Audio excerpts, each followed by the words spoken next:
This is input. I mean, I just kind of think it'll be the same one. This isn't just your input. And she'll make the choice. What are we doing? Writing it down and handing it in? What do you want? Are we writing our choices here? What do you want to say with these? I'll tell you in a minute. It is 7:31. This is call this regular Board of Education meeting to order. If we could all rise for the Pledge of Allegiance. I pledge allegiance to the flag of the United States of America and to the republic for which it stands, one nation, under God, indivisible, with liberty and justice for all. Thank you very much. Good evening, everybody. Our first item on the agenda for business tonight is the election of Board of Education officers. The first thing I would like to do is take nominations for chair of the board. If there are any nominations for chair. I nominate Sarah Haynes as chair. I'll be glad to second that. I will third. Sixth. All right, guys, we'll vote. I don't know whether to say thank you or... Okay, yeah, all right, moved by Nicole, seconded by Maureen. Are there any other nominations for chair? Okay, seeing none, all those in favor of Sarah Haynes becoming the chair, raise your hand. Okay, that is unanimous. Thank you very much. I'll stay right here. The next nomination I'd like to take is our nominations for, oh, thank you. We need to turn our mics on. Oh, sorry about that, John. Our nominations for vice chair. Are there any nominations I nominate for vice chair? Alexis. Second. Margarelli, Hussey. Okay, Maureen has nominated Alexis with a second from Matt. Oh. Are there any other nominations? Okay, seeing none, all those in favor of Alexis Hussey becoming vice chair, support? All right, that is unanimous, Alexis. Congratulations. Thank you. No musical chairs this time. Yeah, no. Yay. Kept them warm, I guess. And the last, I would like to take nominations for secretary. I'll be glad to give up the pen anytime. I'd like to nominate Maureen McCall. Second, third, fourth. All right, John has nominated Maureen McCall for the position of secretary, and Mark has My seconded. pleasure to second. Are there any other nominations for secretary? No. Seeing none, all those in favor of Maureen as the secretary. That is unanimous. Thank you very much, Maureen. Yay, Maureen. Thank you very much. All right, moving on to item number 2. I just passed out the subcommittee assignment requests, so the board will just make their choices, try to pick try to pick 3 and maybe rank them in your order, whatever you would prefer. First, second, and third, that would be helpful when you turn those in. You can turn those in to me at the end of the meeting, okay? All right, thank you very much. Moving on to communication. We have a letter of resignation. Yeah, it's actually for the purpose of retirement. And so this is from Patricia Hogue, special education teacher at the high school. So she writes, after careful deliberation, she has decided to resign from the position of special education teacher at Lyman Memorial High School effective November 25th, 2020. I can tell you that there's a change in the date. And so Pat reached out to us and said that she understands that it could be hard to fill the position. So she doesn't want to leave her students quite so soon. So she's going to stay on until the end of the first semester. So that'll be January 22nd.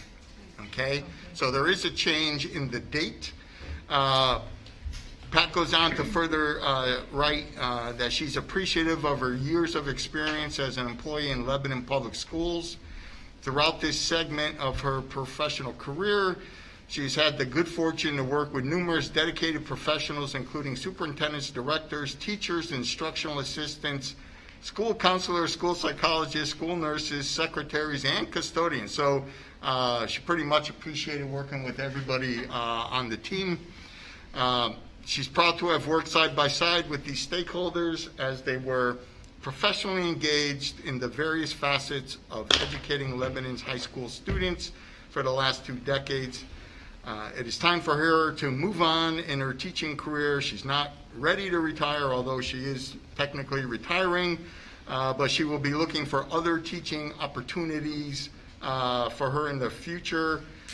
44 years ago, she began her professional teaching career in the inner city of Philadelphia, and she has also taught in private parochial schools in Atlanta, and she's finally ready to finalize her public school teaching experience right here in rural bucolic Lebanon.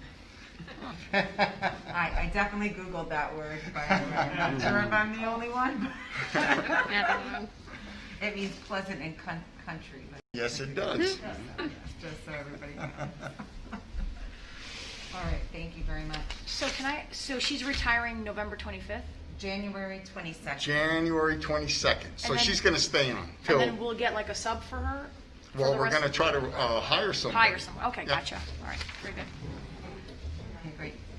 Thank you, Bob. That was all for communication, correct?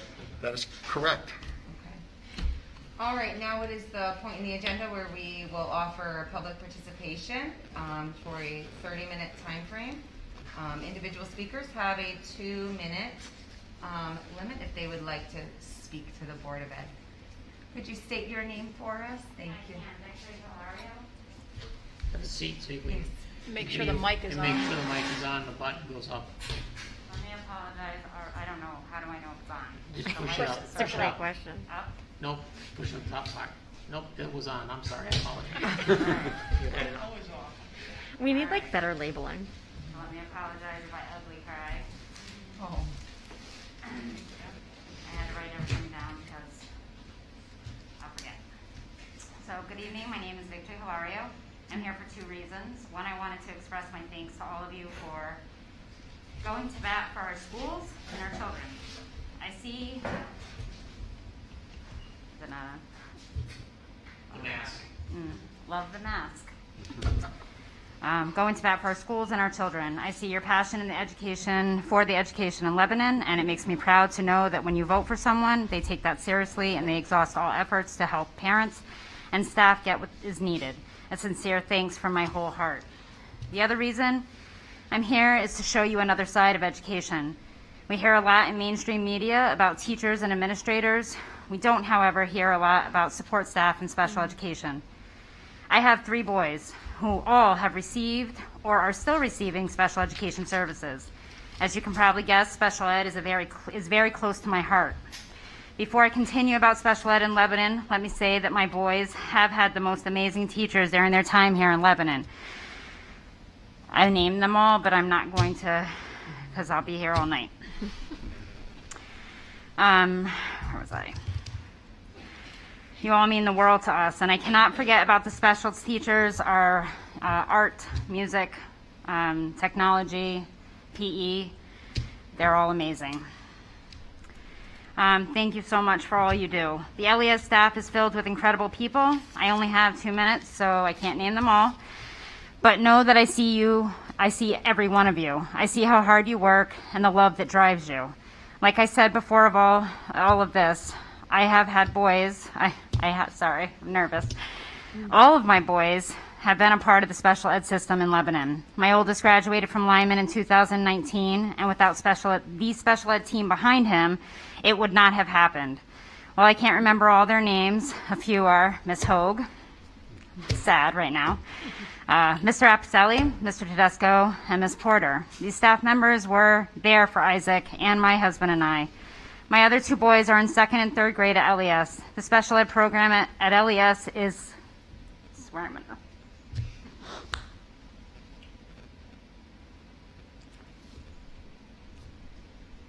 is like none other. When Gabe, who is now in the 2nd grade, was in kindergarten, I'm sorry. You've got this, Okay. Victory. You've got this. He needed a one-on-one. He needed a one-to-one. He couldn't sit at circle time or attend to his day without the help of a lot of people. He didn't know how to use words to express feelings or needs. He needed help to stay on task with constant reminders and tools. A month into the first grade, he didn't even need support anymore. He was on a soccer team with an amazing coach, which is something that would have never happened before. Thank you. A side note to the soccer, the entire sideline was filled with parents that didn't know my kid, that were cheering for him and helping him. And I know nothing about soccer. It is not my deal. Hats off to you.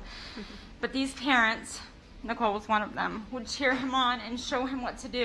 And every time he did something, no matter how silly it was, they were like, "Go Gabe." It was a big deal. Anyway, my husband and I had his PPT yesterday, and he has mastered most, if not all, of his goals in speech and in OT. Trish Muller, Therese O'Neill, who's the new speech professional at LES, and Jean Glode are incredible at what they do, and we are forever grateful. He continues to amaze us all, and I expect nothing less of him. Sam had a different experience, but one that is equally incredible. When he started the first grade, he was not in special ed, but in November 2018, there was a significant change in him. Again, the staff surrounded our family and in support, and after many meetings, phone calls, therapy, and a diagnosis, and 2 school years, Sam was the Husky of the Month for September this year. I can't explain the words. I can't explain in words the pride that I feel for them. They have come a long way. I believe that there should be a partnership between the school and the home, and LES can attest to that in every step of the way with my kids. While my husband and I exhaust every avenue for our kids, special ed team at LES who have been involved with my boys have done the same. Mr. Royce, Ms. Anderson, Ms. Corso, Ms. Zapfi, Ms. Learned, Mr. Barnes, Mr. G, Ms. Truex, Ms. Smith, is right back there, Ms. Herman, Ms. Kinsler, Ms. Strange, Ms. Brown, Mr. Barber, Ms. Doobie, there's a lot, I know, Ms. Makovich, Ms. Coleman, Ms. Pear, Ms. B, Mr. C, Ms. QG. Some of these people aren't even here anymore. These men and women have reminded them of their goals on a daily basis, helped them regulate their feelings. They have been there for my boys and my family every step of the way, and they are my village. They have watched me ugly cry many times because I didn't know what to do next. They have answered phone calls and emails. They've developed a level of trust and love with my kids that will be evident throughout their entire lives. I will never have enough words to say or enough to give to these people for the great impact they have had on my babies and my family. With all this said, please understand that I know that our schools are not perfect. I know there's room for improvement, and I know that not every parent may have had the same experience as my family. But I want you to also know that I tell my kids that there's always room for improvement. No matter how good you are at something, you can always get better. With that said, we in Lebanon are very blessed. I want you to know that while you won't stop fighting for our schools, teachers, and kids, know that a Lebanon family has been changed forever because of the IAs and the teachers and staff at LES and at Lyman. I wanted you to hear something positive in this crazy world. And I wanted you to know that the only thing I'm asking for is to not stop fighting for us and to always remember the other side of education. Special education is so important. And I know that it's not the biggest part of the education system, but it is an extremely important part. Thank you. Thank you.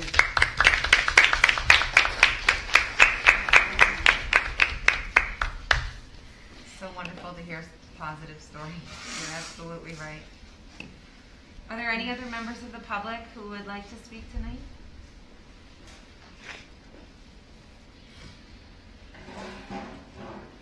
Kathleen Smith, a 4th grade teacher at the elementary school, and I'm here to also give a positive and to thank the administration for today, for giving the teachers some social emotional time. Today at the elementary school, we have had yoga to kind of relax for 45 minutes. Then there was a course set up that we walked a mile. And then it ended at 3 o'clock with a treat outside where we all got to sit and social distance, take our masks off, and just, talk, which we really haven't had much time to do as teachers. So I just wanted to thank you very much. Know that we are here for kids. That's what, we do. But it sure felt great to know that someone was there for us. Thank you.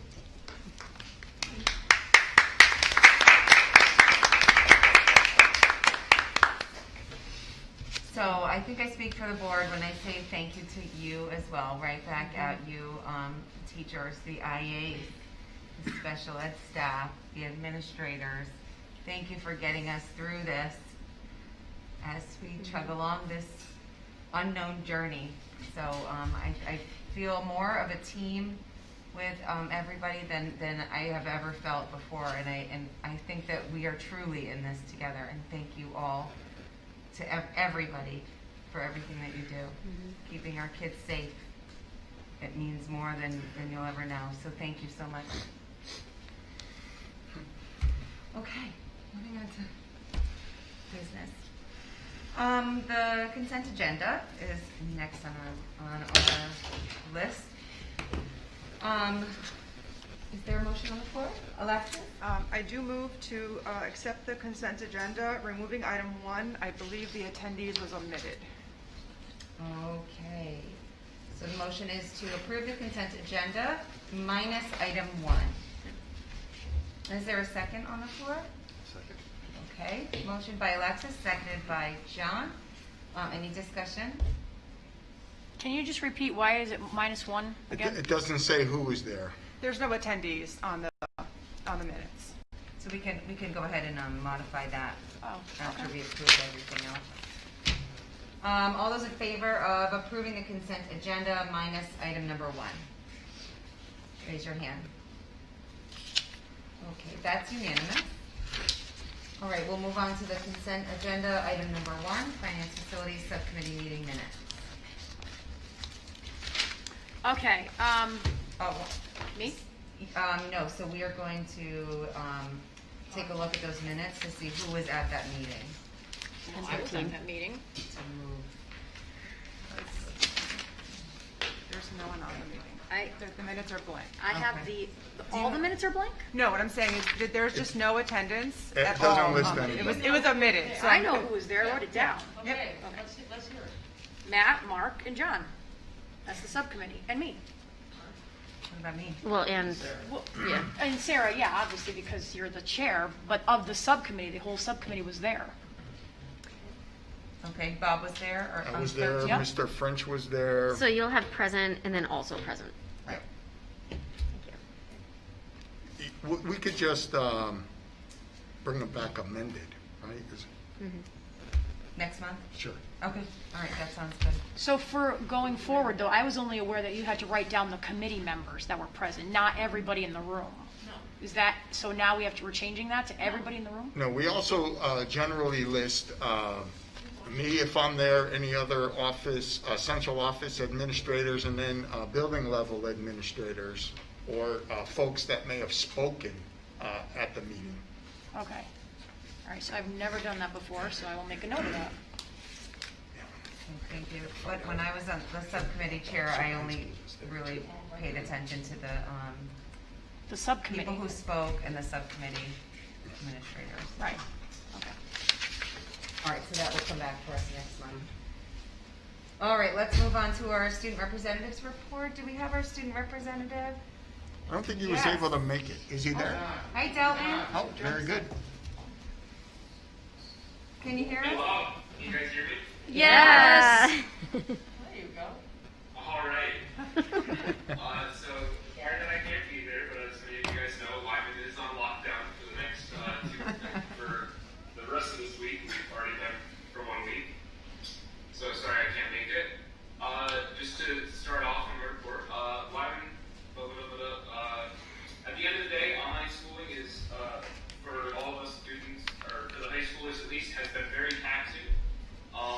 requires a lot of individual time management for students and vastly different schedules from what we're used to, and it makes it kind of difficult to manage when you're not face to face with the teacher. I don't really want to sugarcoat this or anything, but students just always will learn better when they're in person, as opposed to when they're out on their at-home learning. And I know many of my peers are starting to get decreased mental health from just doing online learning, just because of how hectic it is. So all students do understand that online school is unfortunately often necessary, so we have learned to deal with it, but the less we can do that, the better. I know they're also not very excited because work got cut off the very last 2 weeks. I know the volleyball girls didn't even get a senior night, so that's kind of disappointing. So they would love to return to sports if at all possible, but everything's a toss-up, as you guys know. 2 days ago, I helped answer questions at the 8th grade presentation at the middle school, and I told them to basically email me with any suggestions, concerns, or one of them offered a petition that they'd like me to bring up at future meetings, so that should help me keep more connected to middle school, so hopefully that'll pan out for something. In the music department, this is what I'm involved in. The musical has started up, so that's exciting that we're actually having a musical. And I know we're also doing Christmas carols for the Christmas tree lighting, so at least something is happening. And as for a new line student, I know the 8th grade presentation went very well, and I'm pretty sure there's also a new video in the works. I believe Mr. Apostoli is working on that. That will definitely help increase the student body in general and enrollment. So that's pretty much all I have. Great, thank you, Delton. Does anybody have any questions? Any questions for you guys? Yes, what is the name of the musical, Delton? It is A Gentleman's Guide to Love and Murder. And will that be offered through Zoom or online? What we're going to do is we're going to do in-person rehearsals, and then we're all going to record it and then put it out on opening night. So there's going to be no audience members for the time being, unless this whole thing goes away. But at the moment, it'll just be an online pre-record thing that's released for one night. And will that be released soon, or which month are you guys releasing that? I believe late February. Okay, great. Thank you. Any other questions for Delton? No? All right, great. Thank you, Delton. Thanks, Delton. Okay, we will move on to our reports. We will move on to the reports of the committees. Let's start on this side tonight. Mark, would you mind negotiations? Sure. Okay, negotiations committee, we're still meeting with working on 2 contracts with the secretaries and the instructional assistants. The secretaries one, we're in mediation, having mediation discussions at this point, and we have our next meeting scheduled for December 2nd. And the IAs I think there's a meeting this week. There's been numerous meetings, so don't ask me when we met. And they go quite long sometimes. But anyway, so we're working on that, those 2 contracts. That's it. Great. Thanks, Mark. Any questions? Janelle, curriculum and strategic plan. We met. We had our first meeting on October 21st via teleconference. Lots of things on the agenda. To sum up, the first one was discuss the curriculum position, which was up in question. We were thinking of seeing if we could work out the staff we already had to fill that position, but it was agreed upon after much discussion that we should proceed to fill the position in full as curriculum director, especially during this time of lots of things going on. Another thing we discussed was the effects of COVID-19 on the 1920 school year. What was discussed was what kind of assessments we were using, what were required this is for last year's graduates, and we saw that it didn't have a significant impact on them. If they were already going to college, they continued to go to college, or some opted to wait it out because their distance learning was going on. We also learned that the state assessments were pretty much sidelined, and there were no state guidelines, measures is the word required, or required to be reached for that last part of the year.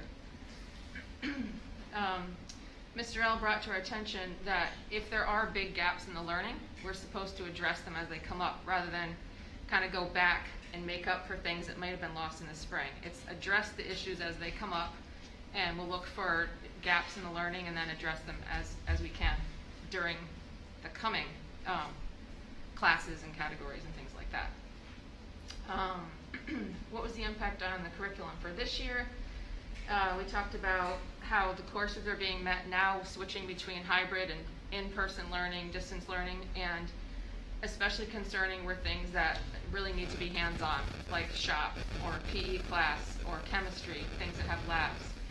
And we learned that a lot of extra kits have been purchased and sent home for the distance learners so that they're not behind.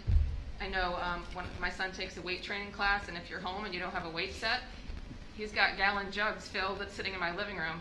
I'm like, we have weights. Why are you using those? Like, well, our teacher taught us how you can do weight training from what you have at home. So things like that, those things are being met. And the main thing, the theme is we're thinking outside the box. Teachers are rearranging how they would have taught it before. You can't use that manipulative. Well, let's try these. So we're meeting the requirements. We also talked about what are some of the new State Department of Education requirements. We're still going to be doing Smarter Balanced, or we did those already this year already? No, they're coming up. In the Still, spring. in the spring, we still have SATs, and PE still has to do their physical fitness assessments. We're focusing on social and emotional learning already. That's our schools seem to already have that in place through our different departments, and I'm glad to hear the teachers had the social emotional PD met today. It sounds like a good break and something well needed. Let's see.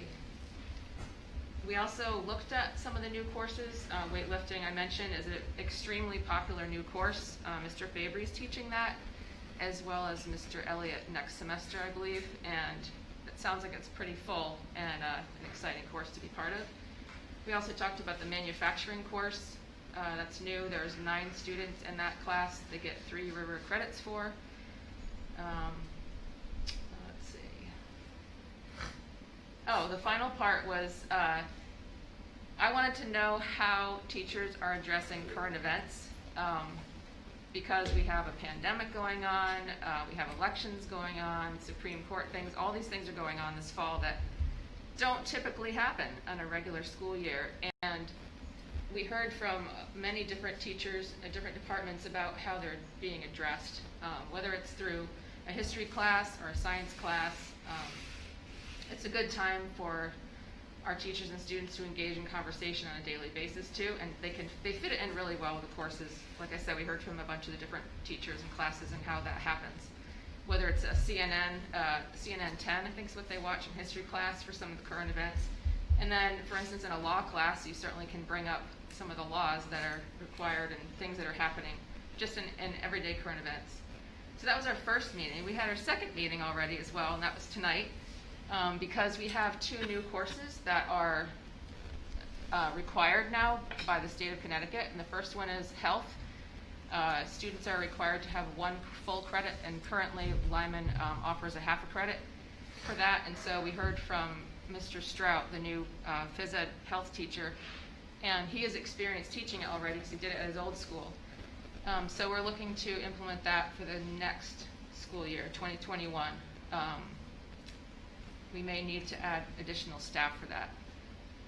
Let's see. Then we talked about the African American and Latino Studies course, which is now required to be part of our curriculum, but it's not required for graduation, so it's an elective class. We heard from Ms. Hisman and Mr. Apicelli about that course. Right now we have 14 electives in social studies already, so this will be a 15th one. We talked about the possibility of needing more staff to cover that as well, because the more courses you offer, the more staff potential you have. At the same time, we may be able to finagle it. So, well, we're not offering all 15 at once. It kind of shifts per semester and per year. Finally, we also heard from our SRO, Kevin Slonsky, Officer Kevin Slonsky. And he gave us a couple reading materials about what he can do and will do this coming year as far as mini courses for each grade level, and he gave us one for K through 8 and different topics like street safety, stranger danger. In the middle school, maybe more things like safe dating, social media, things like that. And then in the high school, there's an idea being thrown around about having a club for people interested in law enforcement and police officer training, things like that. And that could be something that happens on Fridays for 20 minutes for anybody interested in coming. And he also expressed how much he's enjoyed just being present and talking to the kids. And some kids run up to him and want to see what's on his uniform, and other kids kind of shy away. So we know that they all have a different background and perspective on the police, and how important it is that he's seen given the news and current events surrounding the police and the media and all that stuff. So we got a good report from him too.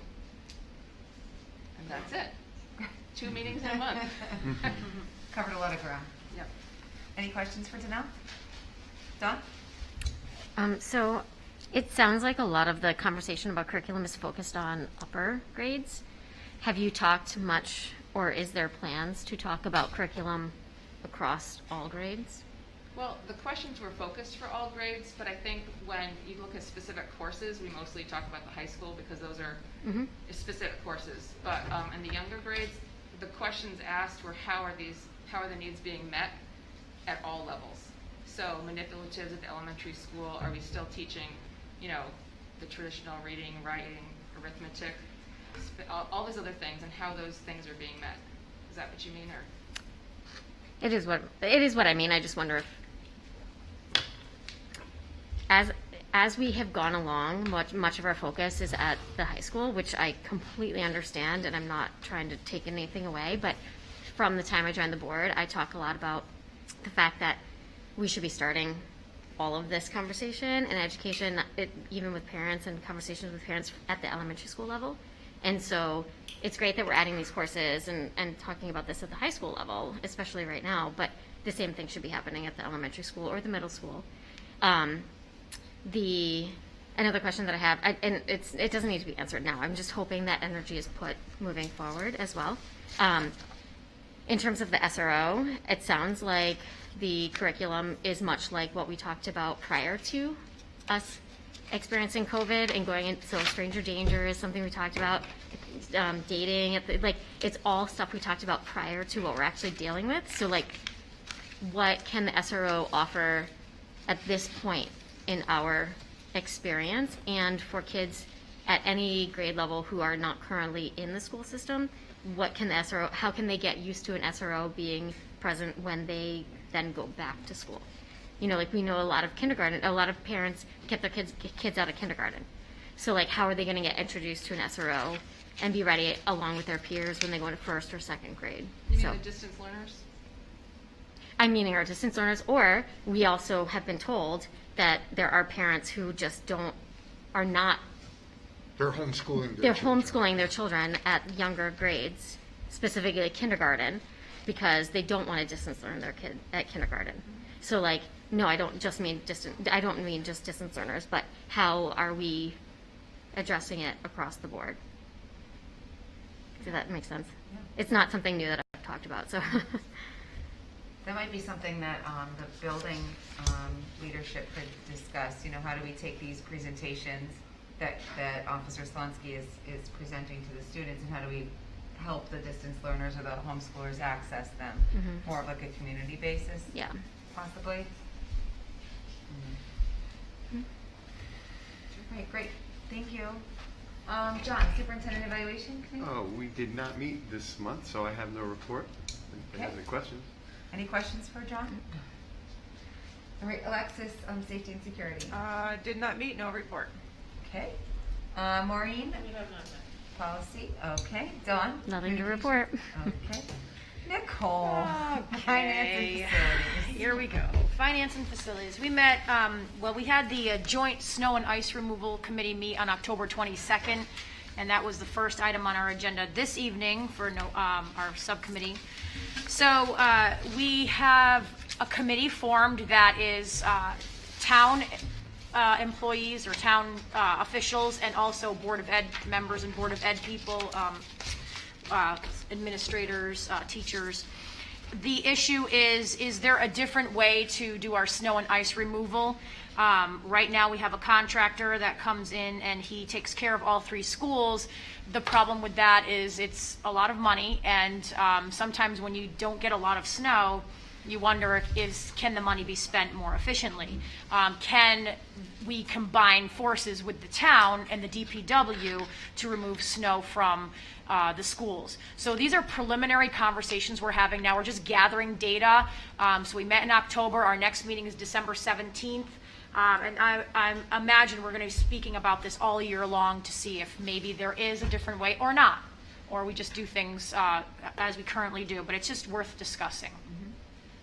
The second thing we talked about was the lighting update. So Titan Energy was slated to do the audit of our lighting, but they are no longer going to do the lighting audit. So Best Practices has taken over. The good news is that the rebates for the state of Connecticut for lighting has been extended to February 2021, so now we have a little bit more time to play with. And Best Practices hopefully will have an update on our lighting and proposals by our next Board of Ed meeting. The next item is ventilation system. So the high school only has one issue regarding a fan, I believe it is. Yep. And middle school seems to be all set. The elementary school, there are 2 fans that need to be replaced. But Kevin is going to be contacting the building inspector so he can at least inspect the high school and the middle school ventilation system. And the elementary school, we need a little bit more time. I just want to point out that the 2 fans at the elementary school were planned to be abandoned when the board did the renovation at the elementary school back in the early 2000s. And so we're bringing those 2 fans back online. Okay, great. Next item is the Lyman oil tank project. So there has been no evidence of oil leakage in the soil. Crop is ready to pump the existing oil out into the separate tank. The tank now will be abandoned. It will remain in the ground, and then some filler will be, what did you call it again? Slurry. Slurry will be so it will go into the tank to kind of hold it there. Still have to test the soil underneath to make sure that there's no contamination. Crop is throwing in stairs at no extra cost to the Lyman oil tank so that there's easy access to get up on top and check and fill the oil tank. And there will most likely be a gate or some security on the stair so that people that are not filling up the oil tank can get on there. The project is to be completed by December 2nd. That is the date that it's supposed to be. We actually hope that it'll be completed by the end of next week. Right, yep. So by the end of next week, it should be completed, but by 12/2 is when the first date we gave. Okay. The 2021 budget capital requests are due to the Board of Finance, preliminary capital requests by January 7th. So the subcommittee for finance and facilities will start meeting probably on a biweekly basis starting in December so that we can collect all those requests. So capital and operating expenses are going to be due January 22nd is the hard date for those requests. And then finally, COVID updates. A total of about $67,000 will be submitted to FEMA for purchases from the 2019-20 school year. And we will be waiting to hear from FEMA if those reimbursements can be made. Purchases that have been done in 2021, specifically PPE products. If we need additional money, we may request it from the town to help us out with PPE products and any other COVID-related expenses. And that's it. Thank you, Nicole. Any questions for Nicole? Dawn? So the January meeting is when the board should be presented with those requests for approval? Or what's the process? So the process is, okay, I gotta pull this up now. So January 7th is the soft requests for capital to the Board of Finance. Bob, since Yes. I'll have it, would you like to take this away? I guess I'm not looking for a long explanation. I'm just wondering, does it come to the board for the board's approval before it moves on? That's all. Yeah. At the February meeting for the operating budget. For the capital budget, it'll come before the board. Well, because the January date is a little off, we'd have to figure out, you might have to schedule a special Board of Ed meeting. So it comes to the board. But it'll is the come point. to the board, right, definitely before the final project. It will be discussed by the committee multiple times. Just starting in December. Yeah. Both the capital and the operating budget will be presented to the subcommittee in December. Great, thank you. Matt, EastCon? Yes, they've become challenging for me to make their meetings, but because of changes in everything going on in the world, we'll leave it at that. But the basic input I got from one of my acquaintances that's on the board is they're basically in survival mode, for lack of a better term. They're trying to stay viable at this point. So looking for additional new services that I was very interested in, I think that's probably not going to happen till down the road. There's some very good things that they were talking about that I thought would be very good for the Lebanon community, but I think they're just basically on hold now. They're not going to be able to do any of those things because of finances and the lack of finances because of COVID. That's too bad. Thank you. Okay, governance did meet, and you will, we'll discuss a little bit more about that in the executive session. Okay, moving right along to administrators' reports. Are there any additions? So, you have the reports in your packet.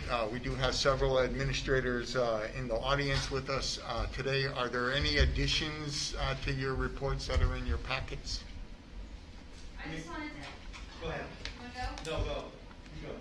I just wanted to add a note tomorrow. Obviously, we have the day off due to veterans. Box to Boots came by a week ago, and they were so grateful for our school community collection for the organization that goes to veterans. And in particular, during COVID, many of the commissaries and the things that they have are closed. So the items that we collected, they were incredibly grateful. Also, I just wanted to let you know that our staff teachers did obviously teach about the reason we have tomorrow off. And although we traditionally do a beautiful ceremony in the gymnasium, as my report indicated, we had to do a virtual option. And so every grade level still was able to contribute something. And with the help of Jen Olson, she pieced it all together. Justin, an IT member, also assisted. And so we do have a beautiful ceremony that I would like to share with you through email so that you can also access it and view it. But we're really proud of it. It was just released a few hours ago. So just make sure you have some tissues because it's emotional. So, and just the last thing I wanted to say was also about this afternoon's self-care, and I couldn't agree with Kathleen more. It was well needed, and so I'm glad that we were able to do that, and I'm appreciative of the curriculum and everything supporting that kind of professional development. Who organized that? Who organized that social emotional? The admin day? team. Wow, thank you awesome. for that. That was spectacular. Good job. Yeah, They need it. great. I just wanted to highlight that we are right now in the recruiting phase for next year. Delton did a phenomenal job with the 8th graders here from Lebanon Middle School. And he's actually a part and invited to all of the different virtual recruiting sessions we're happening because we're now, there's nobody that's coming here to Lyman now. So he's done a great job with that. We met with Franklin today. We have Sprague coming up and we have Basra coming up. So all the towns where we're a school of choice for them, we are meeting with them. And I hope that you guys saw in your board packet our ASCII program held a open house that was actually, it was really well attended, and it was a drive-through back in end of October. And they gave out 21 like goodie bags, 2 cars that came through, 1 bag per car, and everything was outside. Cars drove up, stopped at a spot. Kids talked about the animals that we had there. They stopped at the tractors, and the kids were talking about tractor driving, and somebody was talking about the sugar shack, and at all these different points along there. And we actually had to stop the show there, if you will, because we had a cross-country meet going through. So cross-country runners were running by all of them as they were doing that. And that was also the night that Helen Megson got her 1,000th kill, like in the gym. There was a ton going on that day. And I did want to point out something that Delton said. We are trying to do something right now next week for the girls volleyball team so that they can have their senior night that was left off. We're trying to get another team to come down here and play us. Oh, nice. Even though the season is technically over for all the other schools this week. So we're pretty sure that we have somebody that's going to be coming down for that. Nice. So we're real happy, and they deserve it. I was looking on Max Preps because my son loves looking at that, and right now Lyman is actually ranked as the #1 volleyball program in all of Connecticut, irregardless of size. So it's pretty amazing, what they've accomplished. So we're hoping we can honor them and honor the seniors that have meant so much to that program. Is it because they haven't lost a single set? All 8 games, they didn't lose any. Not one. Not even the games, the matches or whatever you call Yeah. them. It was really funny. I was talking with 2 of the seniors, and they were talking about this really, hard, game that they had against somebody. So I was asking them, I was like, oh, it's just like 3-2, and they were like, no, we won 3-0. But it was really hard. They really pushed us in that second set, and they're just operating on another level right now. It's pretty amazing. Jay, anything about the soccer team? Did they have their senior night, or did I miss that? All the soccer teams had their senior night. Cross country had their Okay. senior night as well. All right, So very good. all of those other sports did. The volleyball was unfortunately the only one that did. They would have had it last week. Yep. It was scheduled for that. And are we having a basketball season or no? Right now, the start date was postponed. Okay. It was supposed to have, all winter sports could begin November 21st, but that date has been pushed back. To December, at least, or okay. It's just been pushed back. There's going to be more guidance. There's supposed to be more guidance coming back next week, I believe. Okay. Great, thank you. Okay, we're going to move on to the report of the superintendent. And number 1 is enrollment. Enrollment. So in your packet, you have the normal enrollment numbers that you get every month. So overall, the district shrunk by 2 students, 952 last month to 950 this month. The high school actually grew by 2 students. The high school grew by 2 students. Middle school is overall down 1, and the elementary school was overall down 3 students. Our student enrollment in the magnet school programs is holding at 25 students last month and again this month. One thing that's different is the state is producing enrollment reports just due to the impact of COVID, and I thought that the board would find that interesting, so I included that report in your board packet. In the back of the packet, there are various appendices. Appendix A is a total enrollment by district. Lebanon is on page 12 of 26, kind of 2/3 of the way down. And it shows that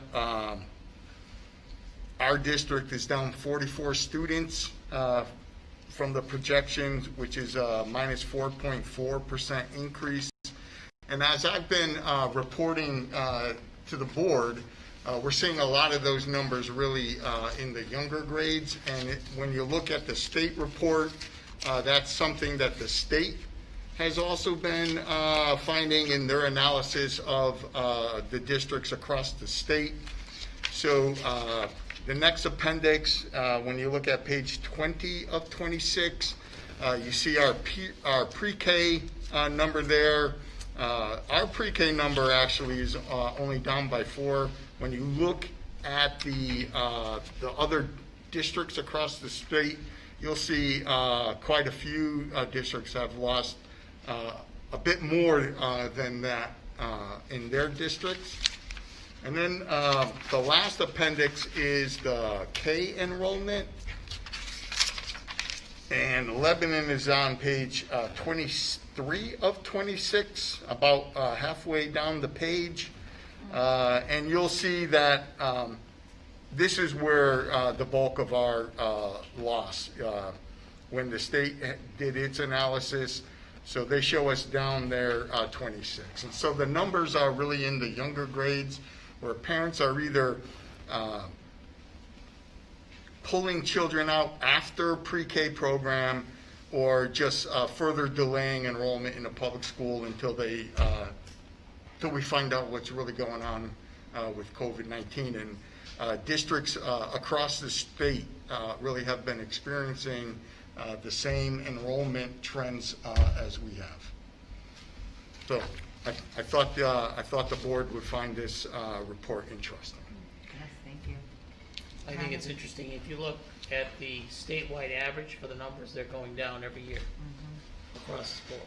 Yeah, so Connecticut overall has had a population drain. I reported at an earlier board meeting this school year that we actually would have seen an increase in enrollment this year, but due to COVID-19, we experienced a loss.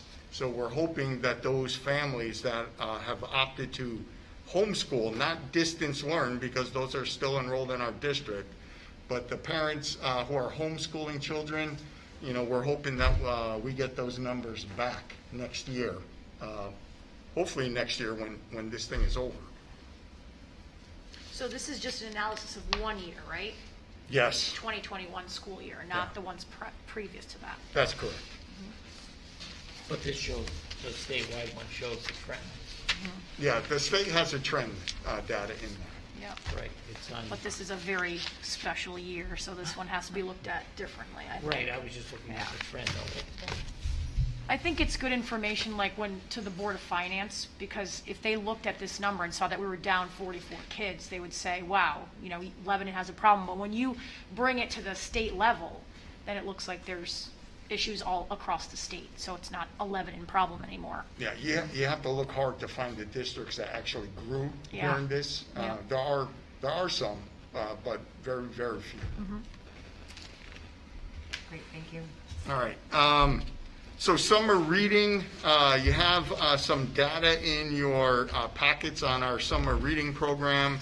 And we have Jeanette and Kate Cofrancesco and Jeanette Picard, so 2 of our middle school staff members that would like to talk about the middle school reading program, and then I believe Rita would like to address the elementary reading program.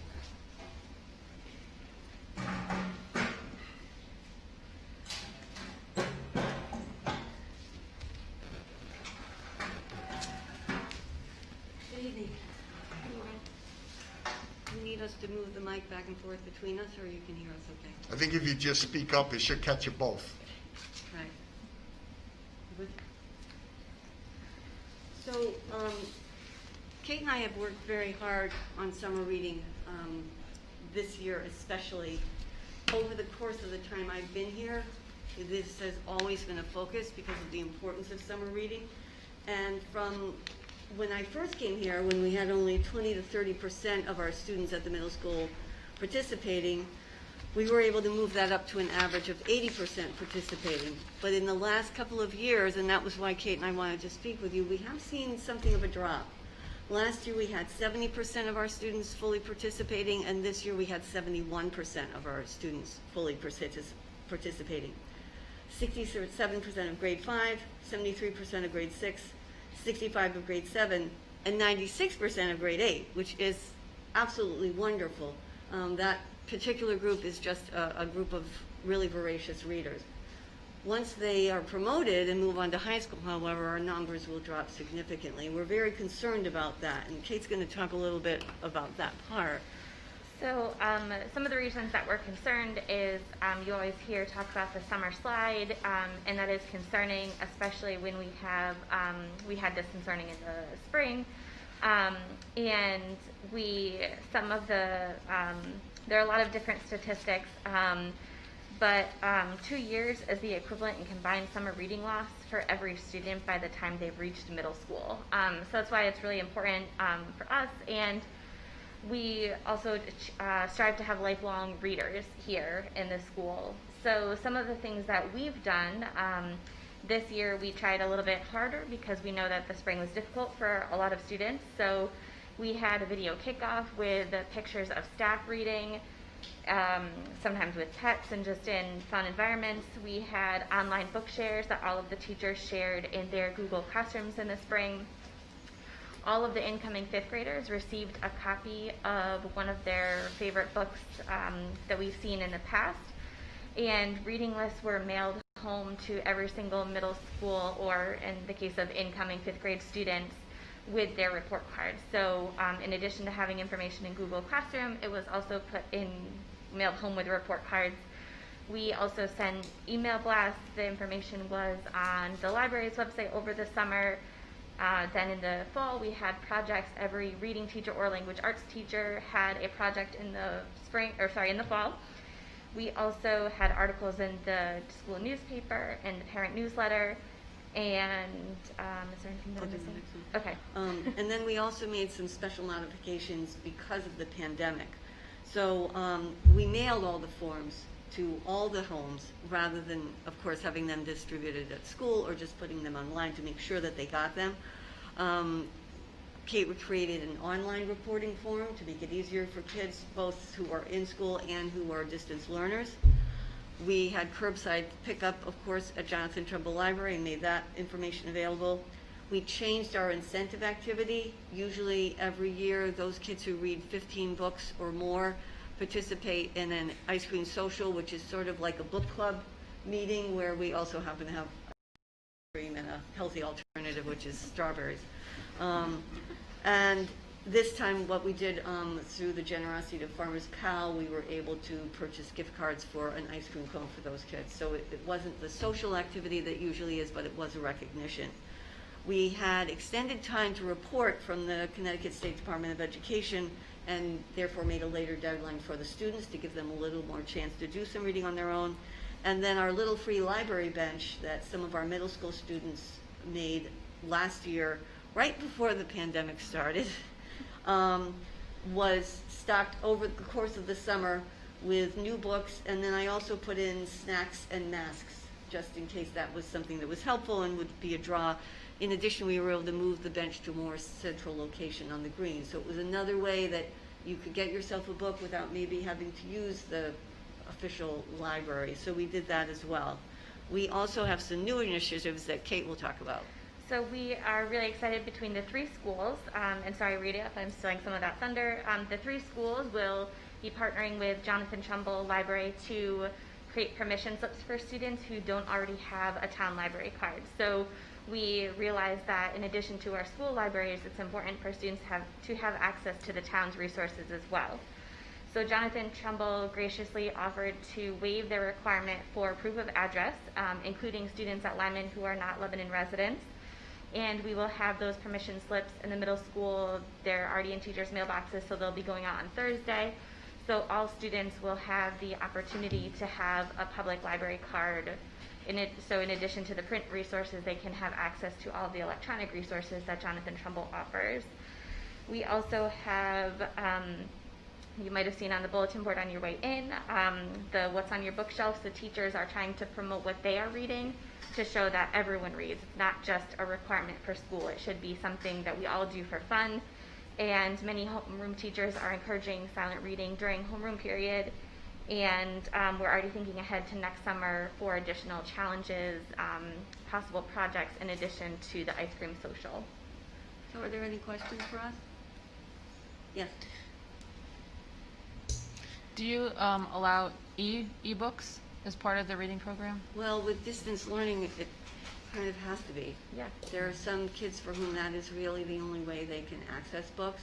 And over the spring, some of the books that my students read as part of our curriculum, I was able to find an ebook link for them, so they can use ebooks. Yes. I just thought it might be helpful for the older kids who don't want to leave their screen. Even Yes, if I want them to absolutely. be on it less, at Yeah. least that's It is on there. important to note that when we read on the screen, we do use, it's a different way of reading. So we do encourage kids to use print books when they can.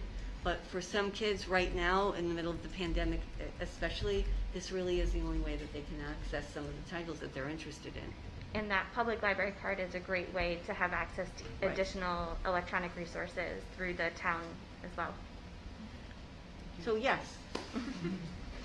Any other questions? Just the library cards, is that good? If you get one in Lebanon, you really can go to any library, right? And that's Yes, the way that works. Yes, absolutely. In Connecticut, we're really Okay. lucky that way, that there's a partnership. It's pretty exciting that we have that opportunity. Any other questions? Thank you. Oh, Don? I'm wondering if, noting all of the effort that was put into getting students to read and the numbers, the percentages, has there been any sort of outreach to find out why students didn't read I can't see. or didn't participate? We have talked with students about that. It's competing time. And a lot of that competing time is, I'll just call it online resources. There's just not that same, go out and sit in the hammock and read a book that, my kids are 22 and 25, and they say to me, Mom, it's a different generation now. The kinds of reading that they would do climbing up into a tree and curling up with a book is not as common now. And so we're competing against these resources that have a wonderful place, but do take away from the time that children spend reading. So that's the really big, I'll call it an issue that we face. And the kinds of things that kids are doing on screen do not replace the kinds of things that one gets out of reading. So it really has to be a partnership with the home to encourage reading, to model reading. One of the things that we didn't put in here, we put articles in the school newsletter about the books, but I, every month in our school newsletter, write some kind of an article about reading, whether it's the difference between reading on a screen and reading on a book, the importance of having a near vision screening. So I try to bring those issues to parents' attention to, get them thinking about that a little bit. And then, as Kate said, we really are all trying to model reading and the joy of reading for our students, but it is an uphill battle. So any support that the board can give us, that parents within the town can give us, it is much appreciated. I think another thing that you should consider is that, like my kids, for instance, love read-alouds. Because I have one son that's he's special ed, so there are some books that he'd love to read, but he can't read them. Right. So I read to my kids every night, and they're in I 5th did and too. 3rd grade. And I also have 6th grade students that I read them the school novels that are required, and they soak that stuff up when Yep. an adult reads to them. But if you ask them to read them on their own, they get Right. lazy and they just don't want to. Right. So I continue the read-alouds because at least they're getting some exposure, whereas none at all is Right, not I beneficial. continued until they were both in 7th grade, and I could no longer stay up as late as they did. Yeah. But that would be maybe something I could do another article about in the newsletter. Yeah, Thank it's you just for that it's idea. more like a parent buy-in, you Yeah. know, because parents get busy and they have other Right. things on their agenda, but if they take those 15, 20 minutes a night to read to their kids, that could last for a Right. long time. It's a lovely time, too. All right, well, thank you very much. Thank you very much. I'd just like to say, my sister reads to me. See? It's an interesting article. I'm more than happy to listen. I love to See? read myself. Tell you, it doesn't go away. I don't know if Rita had anything to add. Rita, did you have anything to add I on? don't have anything to add, just that. Okay, that's fine then. I know, it's, just that I do appreciate Kate and Jenny. Of course, at my level, I have a library assistant, right? That's the right title? Uh-huh. Okay. So it's really Kate and Genevieve who helped tremendously in that connection. And then the reading team helps as well, and the reading consultant. So, we did a virtual thing, but it says everything there, and then we'll just continue. I think the library piece will be awesome, the card, right? So we're getting those slips, those permission slips out from parents. Okay, great, thank you. Yeah. And obviously Kathleen did something pretty good because she got Yes, I should have said it. She's here. Right, Okay. yeah. She actually wins every year. I think, aren't you? Your kids told me, Aiden told me the other day. I think you're year 5 or something. Year 5, I Yeah. had 100%. Yeah. Okay, so Sarah's kicking me under the table because she wants to speed the meeting up a little bit. So Thank you. number 3 under the superintendent's report, we talked about this in the Finance Facility Subcommittee. In your packet are there's a letter there from the Board of Finance stating budget goals for the year. There is just examples of the capital forms that we'll be filling out. And then there is the finance calendar for the 21-22 budget, where I've highlighted dates that are important to the Board of Ed. So you can see that on your review, and we'll be using those through the remainder of the year. Number 4, school update regarding COVID-19. One, you heard from Kathleen tonight, an emotional report, and you heard from Delton, a student's perspective. Learning under these conditions is just very, very hard, right? And folks are struggling with it on both ends of the teaching-learning equation.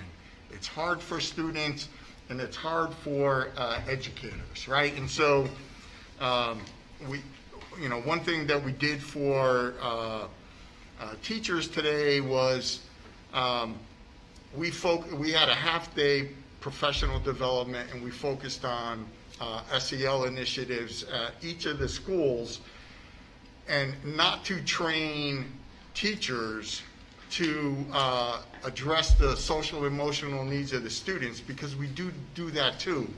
But there is something about the adults need to take care of themselves and each other so that we can better address the needs of the kids. And so that's what today was about. We also will be putting out a presentation by our school social worker, Sabina Escott, that is going to, she's going to put something on pre-recorded. She has a PowerPoint. She's going to pre-record a presentation that's going to be shared out, and each of the schools will have an opportunity to present Sabina's program. And again, it's on the adults taking care of ourselves so that we can then be in a good place to address the needs of the kids. Because in no way, shape, or form is this an easy thing for anybody, right? And so we just have to keep that in our mind as we move forward. So we've had some cases recently in our schools, right? Our high school, as you heard from Belton, is finishing up a second week of distance learning. And our elementary school had a case where we've had to quarantine, ask the parents to quarantine a small number of students and one classroom teacher. I'm happy to report that the close contacts that have gone out to get themselves tested, all of those tests right now are coming back negative. But I just wanted to make clear for everybody that the response at the high school to put that school into distance learning for 2 weeks was just based on the sheer numbers of the close contacts, right? There was a lot more of them that crossed multiple grades. The student was in 8 different classes, participates in clubs and sports. And so just there was a lot more contact. And with consultation with Uncas Health, that became the prudent move to do. At the elementary school, because we cohort the children very tightly, there are just less contacts for that student, and we didn't need to put the whole school on distance learning. And the goal, as I've been sharing with parents through the letters, which the staff also get, and the board get, the goal, as continually stated by the State Department of Public Health and the State Department of Education, is to keep schools open for in-school instruction for as long as possible. There had been a rumor out there that the state was going to recommend that school districts go into distance learning between Thanksgiving all the way through Christmas. The state put an email out late this afternoon saying, no, we're not recommending that. So that is just a rumor that's out there. There is no recommendation for Connecticut schools to go into distance learning after the Thanksgiving holiday. So I just want everybody to be aware of that. The state reverting back into phase 2.1 with the message that schools should remain open, I think is going to cause anxiety, right? Increased heightened awareness and anxiety levels as things kind of close down or pull back around us. We're still being encouraged to stay open. I support that decision right now because schools have proven to be one of the places in our society where the transmission from person to person of COVID-19 is a minimal risk. It doesn't mean it can't happen, however, and if we start to see that, then we're going to have to take action appropriate to that. But right now, our schools remain safe places to be, so that's why the decision has been to keep them open. Right? And if that changes, then the decision will change. There haven't really been any additional staffing changes due to COVID-19. We were never able to fill the third CNA position to cover the school clinics and the isolation, so we had 2 that were being shared amongst the 3 schools. We're going to be getting a resignation letter from one of them, so we've reposted the CNA positions to see if we can drum up interest in that position. We have made changes, as I reported at an earlier board meeting, with the part-time secretaries at the schools. We've increased hours there.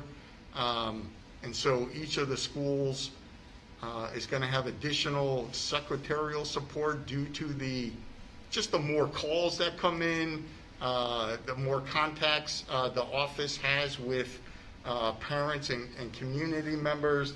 And then there's new requirements on attendance reporting that each of the schools have to do, and it just requires additional clerical support to get that done.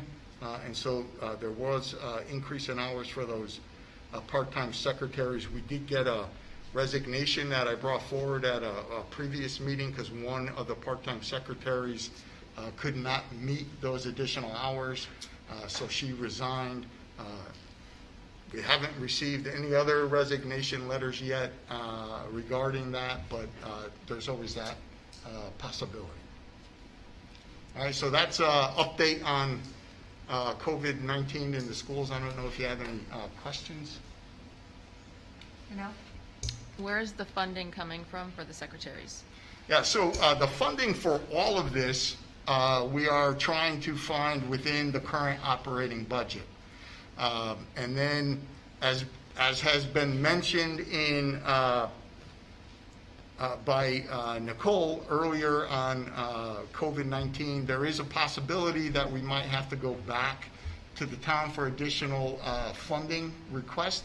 But right now, we're not sure that we need to do that. There are some budget lines that we're not spending as much money in because of COVID. Like there's been fewer sports trips, right? And so there's transportation money that we're not spending.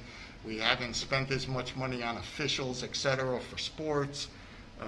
The curriculum position has been vacant for a few months, so that salary hasn't been paid. So there are different line items across the budget where some of that money could be coming from, but we just don't know yet. We probably won't know until springtime if we have to make an additional request. We did get some money from the state, right, which I've reported on earlier, but it doesn't really cover the personnel costs. Right? It's the same thing with the fourth grade teacher that we added earlier in the year. Right? That's not reimbursable for us. I just had one more point about the COVID with the schools. I would just like to ask again, please get the students out to the tents or somewhere during lunch, more mask breaks. My daughter's been eating lunch every day inside. Yeah. And you don't even have to be under a tent unless it's raining. So they can sit in the grass. When she comes home, like, how much have you been outside? And it's lunch. That's my main concern. Or no mask break all day except for lunch. I thought they took the tents down. Did they take all the tents down? So the tents are down now. We took them down with the last storm. Who knew that the weather was going to turn back to spring? But like you said, you don't need the tents if it's a nice day. You could be outside. I see kids outside at all the schools every time I go to a school. So I don't know if everybody, I don't know. I'm assuming that, mask breaks are occurring. Twice a day, and then at lunches, as long as there's not a substitute with the classroom, the large class sizes of 19 or over are going out for lunch. No, I think it's the middle school because my son's in fifth grade. He says he never goes outside. So and she's in fifth grade too. Eighth grade as well. Yeah. Well, and what happens if there's a sub? A sub is not able to bring the It's just a students. safety concern. Depends on the amount of kids. It's just not, substitutes just don't feel safe about taking them out like that. So, For mask breaks, just not for. Not for mask breaks they do, I'm sorry, for the lunches. okay. If they're assigned to that lunch. All right. Yeah, sorry. It's concerning, though.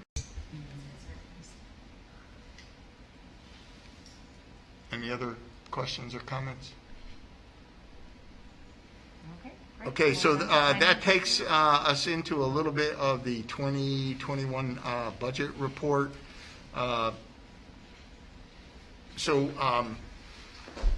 We feel that right now we're in pretty good shape, but Bob is still running numbers to give a projection. So we expect to have our first end of the year projection report for the board at the December meeting. But right now we think we're in pretty good shape.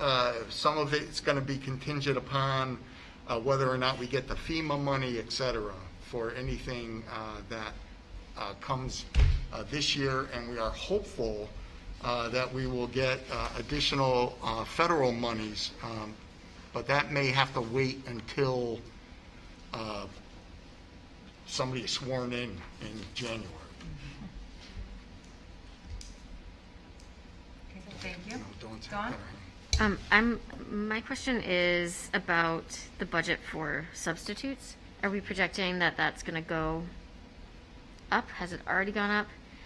My question is because I see when teachers, specifically like at LES, have to quarantine themselves, but not their classes. And so they're still teaching from home, but there has to be a sub in the class. So like what's happening with subs right now and our budget for that? So there is the potential for the substitute account to be overspent. Mm-hmm. We're not seeing that quite yet, only because there is a lack of substitutes. And so principals generally are relying on existing staff to cover when we can't get the subs. But so that kind of contradicts what was just said in terms of going outside when there are subs. So are we not really using subs? No, we are, but sometimes there are vacancies that we can't fill, Okay. and then we have to use existing staff. So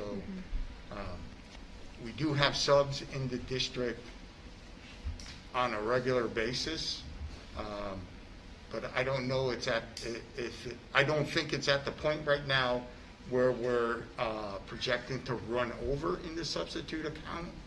But were things to, like if things get really bad, then we'll be in distance learning, and then I won't then we really won't, yeah. have to worry about substitutes. Sure. So that's. I gotcha, yeah. Yeah.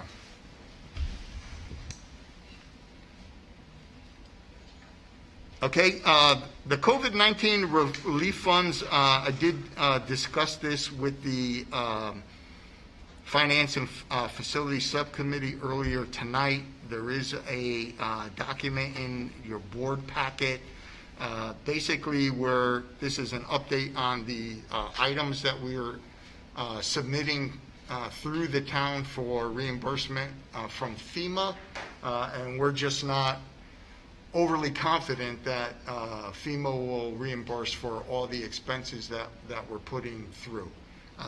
But Bob has been working with Valerie on the town side to generate that request and submit it to FEMA.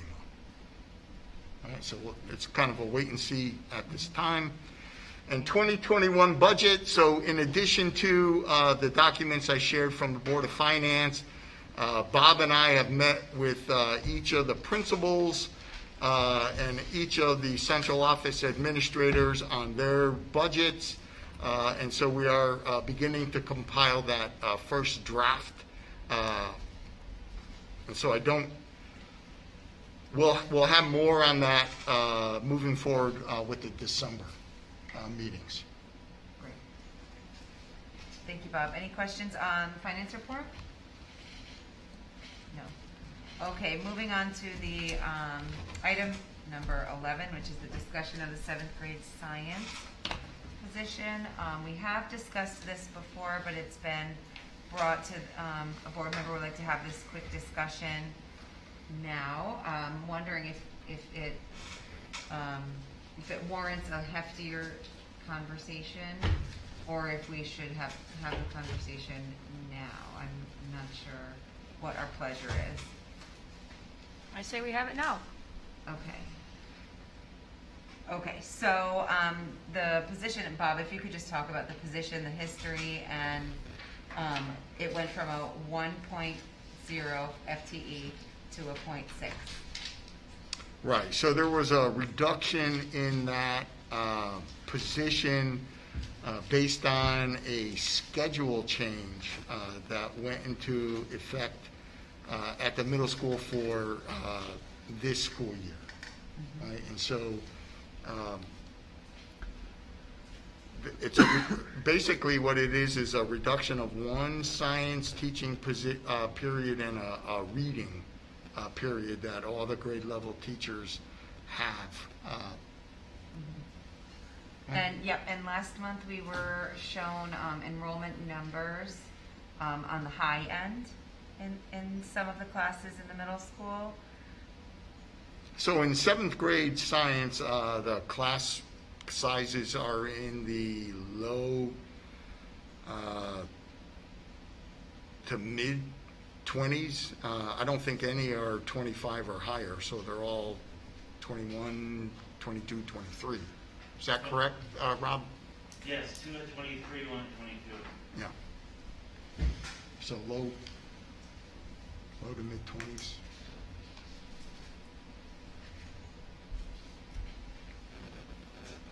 Go ahead. Was this a reduction because of funds or because of numbers? It was a reduction for the schedule change, but that was predicated on a change in enrollment. All right, so this was not the initial schedule change that had been proposed. There was actually a different schedule change that would have resulted in even fewer teachers, right, at the middle school. But it was decided not to go that route.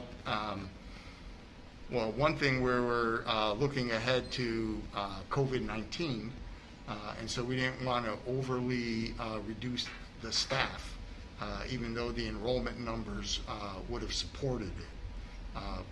But in the end, the schedule was changed, and just the science position was reduced from a full-time to a part-time. I guess my concern is that we seem to be finding money in places for certain positions, but not others. And during this pandemic, we're trying to reduce class sizes.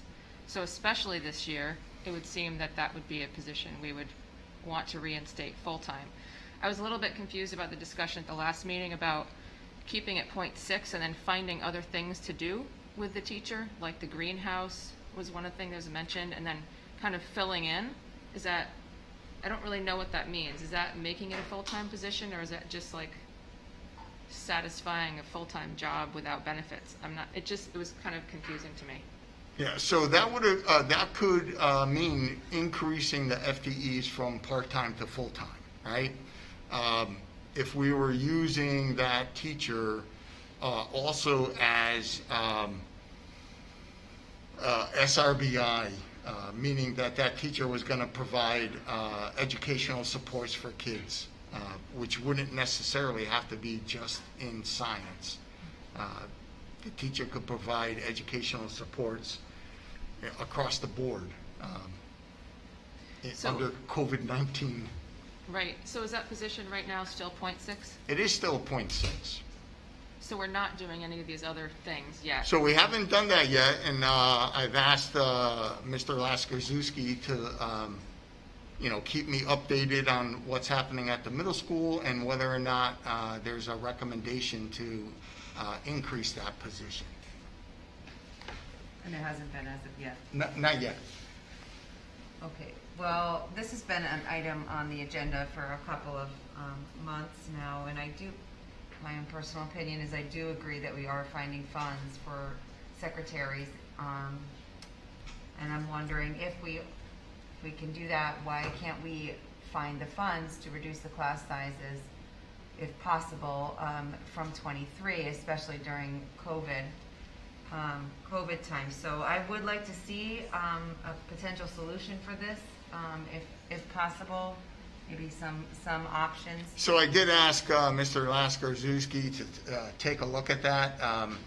It's not just a matter of adding a science class. All the 7th grade classes would have to be rescheduled, right? And so we'd be changing kids' schedules, not just in science, but across all subject areas. And so he's going to be working that up. Okay, so we should expect to see that next month then. Put that on the agenda. Nothing to see. What I would do is take 17 kids and put them into a new science section. So it can be done. It's just, do you want to do that to 17 kids? But yeah, all I would have to do is, because I did it for French. We added another section of French for the same reasons this year. So I just because it turns out to be we would want sections of 17 instead of 23. So I would figure out those 17 kids and move them, and then fix it. Dawn and then Nicole. So recognizing that this has been on our agenda for a long time, and that the board has consistently come back with concerns about this, and what the chair just said is we look forward to seeing what will come next month. In my opinion, the response would be, we will bring something to you next month. Yeah. Thank The you. end. Thank you. We're Yes, done. Nicole? Two things. One is if you made it a natural change, like if you did it after the, when is it, January? That's the the third or second trimester begins? Is that the natural break in January? And then you reorganize all their classes because aren't they in different classes anyway? You're reorganizing some? They in are January? for exploratory, they Right. are, yes. Right, so if you made it part of a natural transition, then it wouldn't look so bad. And second of all, keep in mind that you have class sizes of 21, 23 because you're missing 20% of the population. You bring all those kids back, and now you have some enormous class sizes. So, moving forward to the years beyond, hopefully we get through this pandemic, and next year we have all our kids back. You're going to need that teacher. That's right. Thank you, Nicole. All right, great. We're going to move on unless there's anything else that we need to discuss here. Okay. All right, very good. Let's move on to some action items. Act on a letter of resignation. Item number 1, is there a motion on the floor? Motion to accept the letter of, accept is the correct word? Accept the letter of resignation from Mrs. Hoag with regrets With the new date. and Yes. and the new date. Yes, thank you. Motion to accept the letter of resignation from Nicole, seconded by Danelle. Any discussion? All those in favor? Okay, that passes unanimously. Thank you. In your packet, there were meeting dates for this coming year's board meeting. Anybody has had a chance? I move we make a motion to accept those dates. Thank you. Thank you, Mark. Motion by Mark to accept the 2021 meeting dates. Second. Seconded by Nicole. Any discussion? Yes, I have a question. The April 13th date, does that fall during one of the vacations? Okay, great. Thank you. Any further discussion? No? All those in favor of accepting the 2021 meeting dates, raise your hands. That passes unanimously. Thank you. Item number 3, act on new courses at LMHS. Motion to accept the new courses presented at LMHS, Health 2 and African American and Latino Studies. Motion by Nicole. Thank you. Seconded by Maureen. Any discussion? Yeah, can we just talk about that just for a second? Because you guys were talking about that earlier. Is that one of the things? Yeah. Okay. The committee agreed on that? Go ahead, Danelle. Yeah, there's a couple pages in your packet that show specifics and answer a lot of questions, starting on page 65. So both of these are required by the state for us to offer. They don't need to be in until 2023. Is that right? We would implement next school year. They become, well, the health one becomes part of the graduation requirements for the class of 2023. Does that answer your question, Mark? Yep. Okay, great. Matt, did you have a question? Is there any impact on, you say it's going to be a requirement for the graduating class of 2021? 2023. 2023, okay. Yeah, for the health, the extra half credit in health. Okay, and as far as scheduling and time for the kids, there's enough time for that to happen easily? Yeah, I Yes. asked I asked Yeah. This year's Jay that sophomores. question already. Yeah, okay. Okay, any Thank further you. discussion? Okay, all those in favor of approving the 2 new courses at Lyman, Health 2 and African American and Latino Studies, raise your hand. Okay, passes unanimously. Thank you very much. Item 13 on the agenda is an anticipated executive session for the purpose of discussion of attorney-client privilege communication concerning steps in addressing a personal matter. Is there a motion on the floor? Motion to move into executive session. Inviting. Inviting. No. We're not inviting our. Inviting, Yes, and inviting. Oh, inviting Rich, right? Rich Mills, yes. Rich, yeah. Motion to move into executive session and inviting Rich Mills. Thank you. Motion by Nicole, seconded by Mark. Any discussion? All those in favor of going into executive session? That passes unanimously.